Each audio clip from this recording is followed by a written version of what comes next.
Hi, welcome to the 8th episode of my podcast. Thank you for listening. If you haven't listened before, this podcast consists of readings of my travel journal from when I was 25, traveling in Central America. And I'm sort of rereading these for the first time as I record this podcast, for the first time in sort of over a decade.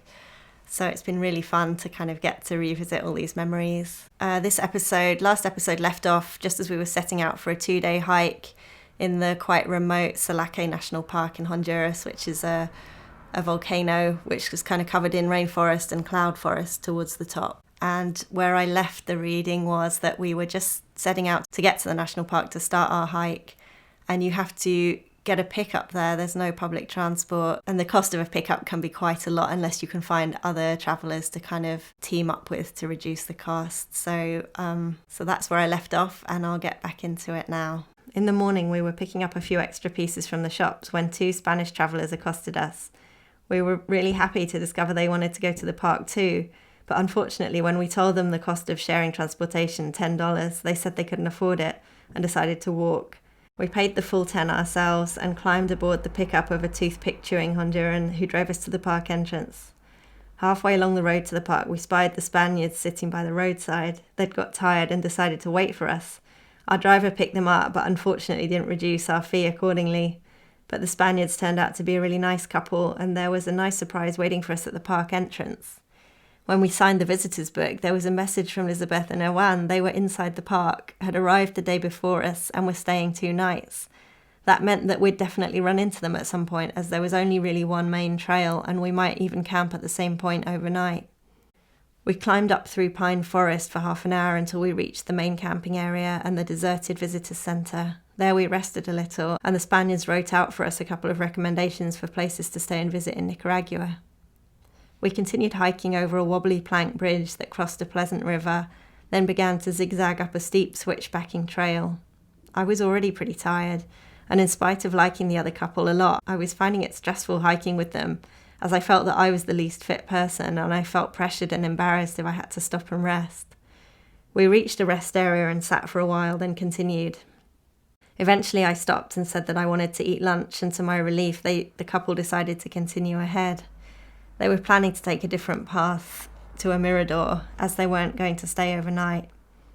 We said goodbye, and after another rest, Richard and I continued alone. We eventually seemed to crest the very steepest part and continued away through more dense forest on a slightly more level pathway. We crossed a couple of small streams, ascending and at times descending, but generally maintaining an upward trajectory. And then, to the relief of my strained to the limit thighs, we began a quite protracted descent. This was worrying, however, as it seemed to cancel out the progress we'd made in ascending the mountain so far. We crossed a small waterfall, and I stopped to eat tinned tuna and sausages with bread. Then the indescribably grueling ascent began again. I was so tired that at times I'd stop for a short rest, then continue, and after only 4 or 5 steps had to stop and rest again. I got a bit tearful, as I really had no idea how far we were from the camp. At one point we even stopped and considered going back, but I was convinced we must be nearing the camp and felt that going back would probably be even more hard work, as it was a much greater distance, even though it was mostly downhill. After 5 or 6 hours in total, we heard voices in the forest and a man on a mule passed us. We asked how far to the camp, and he waved his hand, but we didn't understand the reply. We trudged on up the next hill and came upon the Don Tomas camp suddenly and with so much relief. The voices we'd heard turned out to be those of 4 workmen who were building a newer and better accommodation at the camp for hikers. We put down our day packs and the sleeping bags, which had started out tied to our day packs with string, but which we'd been carrying in our hands ever since our strings had all snapped. The skin of my arms, where it had been in contact with the sleeping bag's plastic cover, was drenched in sweat. Then we spied Elizabeth and Owan's tent, the same one we'd slept in twice at El Mirador. We asked the men if it belonged to a Mexican-French couple, and they said yes, that they would be returning from the cloud forest later. We sat by the tent and tried to rest, but hordes of mosquitoes descended on us. We hadn't brought any repellent, assuming that we'd be too high up for mosquitoes. If I'd known Owan and Elizabeth any better, I would have gone into their tent for a nap and to get away from the mozzies. As it was, we had nowhere to hide, both of the shacks that the men were working on being unfinished and open to the air. I was miserable, exhausted, and being bitten to pieces. Richard found a small clearing nearby and announced his intention to build a fire to keep the mosquitoes away. I thought he was mad. All the wood around us was soaking wet, and I just spread some bin liners on the ground, got into my sleeping bag and did it up tight around my head. After a while, I heard flames crackling and spitting and popped my head out to look. Richard had managed to get a small fire going, and bored of hiding in my sleeping bag, I decided to help. Having a task to focus on helped, and we soon had a nice fire going, although big pieces of wood were scarce. But the wet wood made a lot of smoke, which seemed eventually to dispel the insects. And then out of the forest behind us strode Erwan with Elizabeth close behind. It was a surreal moment meeting up on the side of a remote Honduran mountain. We compared notes on the exhausting trail and asked them if they'd made it to the top. They'd tried, but had been confused about the route and just decided to come back instead rather than get lost. We all sat by the fire and caught up on news. Then Erwan got out his camping stove and brewed up a pot of coffee. As it got dark, some of the workmen strode over to chat, and then we ate our respective dinners. Another thing that I remember that I didn't write about at all in the journal was that several of these workers that we were chatting to were telling us about how they wanted to travel to the US to kind of cross the border and work illegally. And it was quite interesting talking to them about that. I remember at the time being very sort of concerned for them and wanting them to have a sort of realistic idea of what it would be like, but at the same time I'm sure they did. I'm sure you hear accounts of what that's like from other people. I'm sure they had a better idea than me of what it was like, but I feel like now I understand more why people would want or need to put themselves through that. It was a really lovely evening, and our slightly improved Spanish skills helped us converse in more depth than we'd been able to at El Mirador. But the strain of communicating in Spanish eventually wore us out, and everyone headed off to bed. The workmen encouraged us to sleep in the old shack with them, as it was drier than the new one under construction. So 6 of us bedded down on plastic sacks on the floor, and there was only just enough room for us all to lie side by side. To my relief, I only heard 2 mosquitoes all night, but nevertheless I couldn't get comfortable enough to sleep more than 2 hours all night. Eventually day broke, and everyone arose more or less just as tired as they'd gone to bed. Lisbeth and Erwan purified some water for us to replenish our supply. Then we said goodbye and headed out of the camp. They were heading back down the mountain and we were heading up a bit further. I didn't envy those workmen their job at all. Richard and I had the rest of the day to explore the higher parts of the trail, then to retrace our steps down the mountain and out of the park, but with the additional 7k back to town added on. With this in mind, I was doubtful how far I would climb up, as I was still pretty exhausted. After only 10 minutes or so, I told Richard to go on ahead, as I wanted to rest and take it very slowly. He said he would climb to the cloud forest and then return and meet me en route or back at the camp. I sat on a log for a while, but the mosquitoes were bothering me. I then decided that I might as well continue on up the trail at my own pace, as the mosquitoes would surely disappear the higher I got, and I might find something I could sit and draw. So I plodded on, but soon began to really enjoy myself. It was really liberating to be able to go at my own speed, and although it was a bit creepy being alone in the forest, it was exciting too. I very soon entered the clouds, and the vegetation became pretty spectacular. Everything was carpeted in moss and dripping with moisture, and the foliage was very dense. The exotic leaf and tree shapes were brought out by the clouds, which made more distant trees fade in and out of view while bringing nearer ones forward. I climbed for a while, scrambling over slippery rocks and fallen logs so wet that they crumbled to the touch. When I rounded a bend and saw an incredible enormous tree stump shattered into a million spikes and planks, I decided immediately to do a quick sketch. I knelt on a plastic bag and began to work, mosquitoes settling on my arms and legs. As I drew, I kept hearing noises, which began to freak me out so much that I got a fork out of my bag to use in the unlikely event of some kind of animal attack. After a short while, I called it a day and continued my uphill walk. After a while, as I rested and admired the foliage, I heard an unmistakable noise from above, Richard coughing. I yelled, and he yelled for me to come up. I wasn't far from the top of that particular hill, apparently. It turned out that he'd only climbed a little further than me and then had decided to return after it became more than a little creepy being alone in the cloud forest. We soon found each other. "What took you so long?" I gasped and panted. We strolled on up a bit further to the top of the hill where Richard had climbed to earlier. Strolled is a bit of an understatement. There were parts where the trail was so steep and rocky it was more like rock climbing than hiking. Then we began our long return trip, saying goodbye to the workmen as we passed. In brackets, just remembered one final cloud forest story. the bird that shot past me while I ascended and then again when I descended. I realised it probably had a nest among the rocks, and sure enough, when I looked, there was a tiny nest with 2 speckled eggs in it. Unfortunately, it wasn't a quetzal. Quetzals are the national bird of Guatemala, I think, and they're very rare, gorgeous little green birds with very, very long tail feathers that used to be used in ceremonial headdresses. The hike back down again turned out to be mercifully quick and easy. I fairly sprang down the path, happy to be heading back to civilization and to be going downhill. The extra 7 kilometres into Gracias itself was the harshest part, as the sun beat down on us unmercifully. Fortunately, it was fairly flat, but we staggered back into the Hotel Juan Cascos looking fairly shell-shocked and sat in the restaurant having a cold coke. We followed with a couple of celebratory cold beers and sat looking out over the town and hills beyond, feeling the intense relief that can only come after extreme discomfort.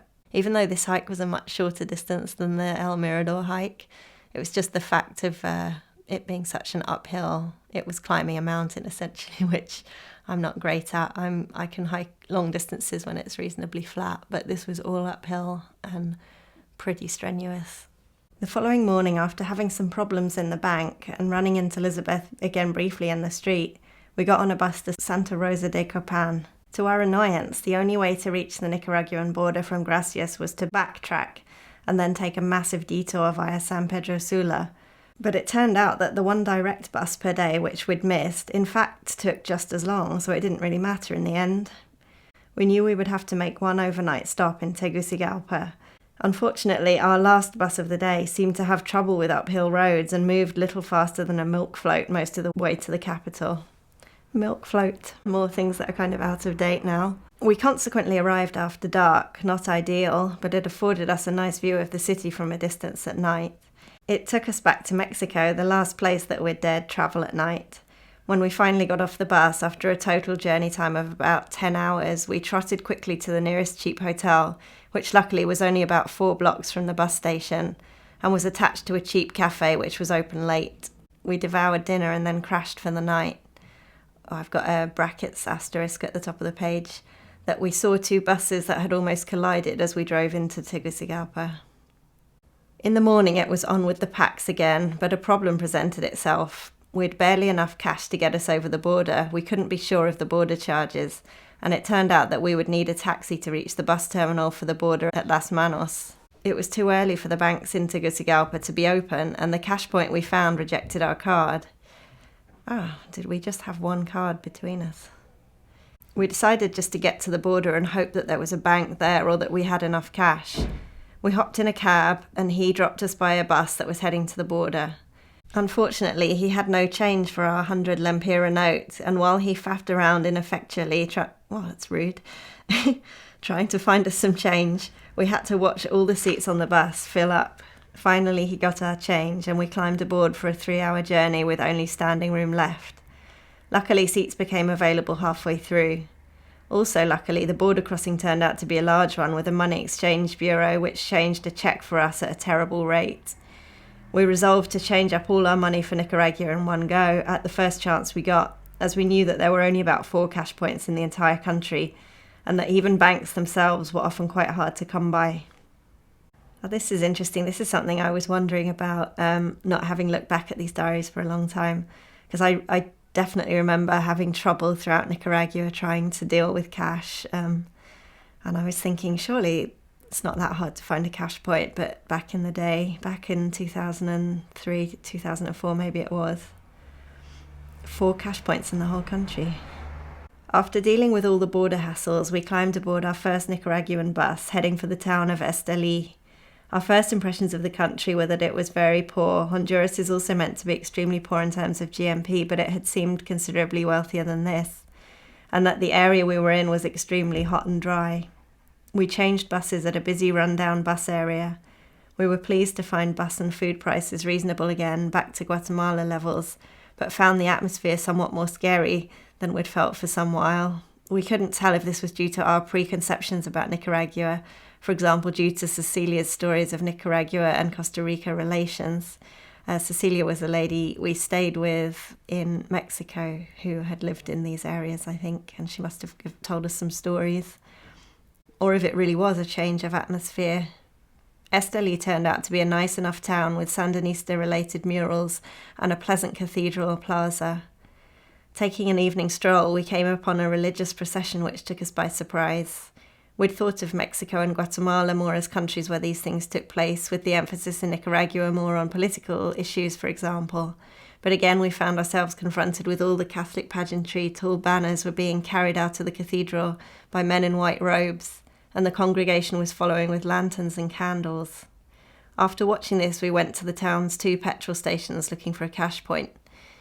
In one, the girl reacted as if she didn't know what a cash point was, and in the other there was a machine, but it didn't take our card again.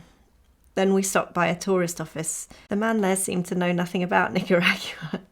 He told us that Lake Managua and Lake Nicaragua were the same thing, which wasn't true, and he hadn't heard of the Solentiname Islands. When we told him they were in Lake Nicaragua, he asked if we meant the Coron Islands, which are actually in the Caribbean Sea. We went to bed a bit exhausted, and in the morning continued on to the town of Matagalpa. This next section was written in San Juan del Sur on the 14th of May 2004. On the way to Matagalpa, we passed a lorry that had fallen off the road into a ditch nearby. As usual, everyone on the bus crowded over to one side to have a look. The men who'd obviously been driving the lorry were sitting underneath it playing cards as if nothing was wrong. Further along the road, we passed another strange sight. Literally hundreds of people camped out by the roadside, hundreds of tiny makeshift tents of sticks and black bin liners. People were standing around or sitting in small groups, cooking up breakfast over fires. It looked like a refugee camp. It certainly didn't seem to be a permanent settlement, as there were no other materials being used other than wood and plastic. Later on, the bus conductor came over for a chat. He asked us where we were from. True to the national stereotype of Nicaraguans being a fairly politically involved people, he began to talk about politics, and he asked us who was the current Presidente of England. He told us that the people camping out were doing it as a protest. They were campesinos trying to make a point about the conditions they had to live in, lack of healthcare, etc. Campesino is a word that kind of means quite poor agricultural workers, people that work the land. He recommended the Solentiname Islands to us very enthusiastically, as well as the Selva Negra, which we intended to visit the next day. When we arrived in Matagalpa, it turned out to be kind of an unpleasant place with a bit of a bad atmosphere. The first thing we saw when we got off the bus was a sign painted on the wall of the bus station, advertising taxi users to only get into registered cabs. A stick figure diagram illustrated this by showing a taxi driver shooting his customer. Another sign showed someone stealing a woman's handbag. We took a basic room in a hotel where the washing facilities consisted of a large barrel of water in a shower cubicle, and our attempts to make the toilet flush using buckets of water always failed.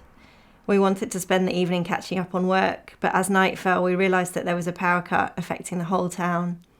So that was why all the water and soft drinks we'd bought during the day had been warm, and why most people were sitting out on the pavements, making the most of the last rays of the sun. Luckily, we had candles left over from Salake, from our mountain hike. Matagalpa's one saving grace was its cool climate. Esteli had been sweltering, and I'd had to coax myself to sleep every night by draping a soaking wet headscarf over my face. After our first night in Matagalpa, we visited the bank to withdraw all our Nicaragua funds. The 2 girls who dealt with my traveller's check seemed quite intrigued with my passport. They commented that they liked the colours. While one of them made interminable photocopies of my cheques, the other quizzed me about England's climate. Eventually they were done, and we set out to find a bus to the Selva Negra. As we walked through the town, several people yelled gringos at us from passing cars. We didn't like the atmosphere at all, although everyone we dealt with on a one-to-one basis in restaurants or shops were very nice to us. We caught a bus up into the nearby mountains, and our scepticism at there being rainforest anywhere nearby was proved unfounded as we climbed higher, and the bus began to be spattered with rain. We got off at the turn-off for the Selva Negra, where an old tank covered in graffiti and rainbows marked the spot. We were a little concerned that we hadn't bought any protection against the rain, but it was fairly light, so we set off down the path. The Selva Negra is a large farm and coffee plantation run by descendants of early German immigrants who named it after the Black Forest. It also features a largish area of protected rainforest with trails for hikers, a restaurant, various expensive accommodations, and even a chapel and conference rooms which can be booked for weddings and other events. The path we walked along to reach the reception was gorgeous. Coffee grew on all sides, with some giant trees left standing in the fields, abundantly covered in other life forms. Palm-type plants lined the avenue, their trunks green with moss, and at the feet of the coffee plants grew flowers of various types and colours. When we sat under a shelter to eat some bread, a curious large rodent-type creature hopped down a bank carpeted with tiny green leaves and wandered off down the road. I think later on I figured out these were agouti. I saw quite a few of these in this area. When we reached the reception area, it was also really lovely. There were fairly luxurious cabins with Germanic names like Gretel and a truly Bavarian look. There were duck ponds, other German-style buildings set into lush gardens, even a cage with a beautiful wild cat in it. We paid, picked up a map and headed into the forest. There were quite a few other guests around, all looked fairly wealthy, and none really looked like hikers. At first the hiking was very easy. The paths were labelled every few metres and meandered gently through very pleasant forest. It was muddy, but the rain mercifully held off while we were walking. We passed the area labelled as monkey territory, kept our eyes glued to the highest branches but didn't see any. Then we branched off down a trail called the Peter and Helen Trail. It very quickly headed steeply uphill and became quite arduous. Fallen trees blocked the path, and in places the ascent was so steep and muddy that we had to use our hands, hauling ourselves up by slippery roots and vines. We realised that we hadn't seen any trail signs for a while, but continued for some time until the trail well and truly disappeared. By that point we were virtually at the very top of the hill, but we realised that the trail was far too difficult and dangerous to be in regular use, and we decided it was safer to descend again. As we began, a howler monkey started up and really made us paranoid. The descent was harder than the climb had been. It was even more dangerous than Salaki's cloud forest, which is said to be quite an extreme hike. In places we literally abseiled down using vines.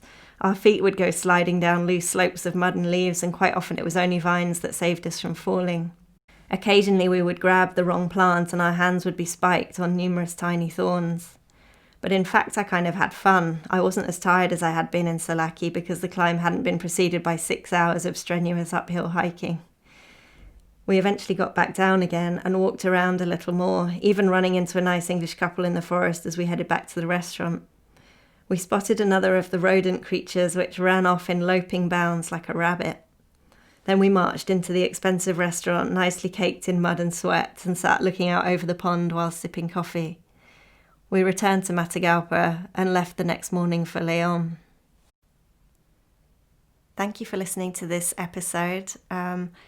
Coming up in the next episode, the rainy season strikes. And as I always say, if you follow me on social media, you'll see photos from this trip that I'm posting, a few to go along with each episode, and pages of my sketchbook that I kept throughout this trip. And if you want to find out more about my work, you can find my website, katrinachapman.com. That's Katriona, and Chapman, Chapman. Thanks for listening.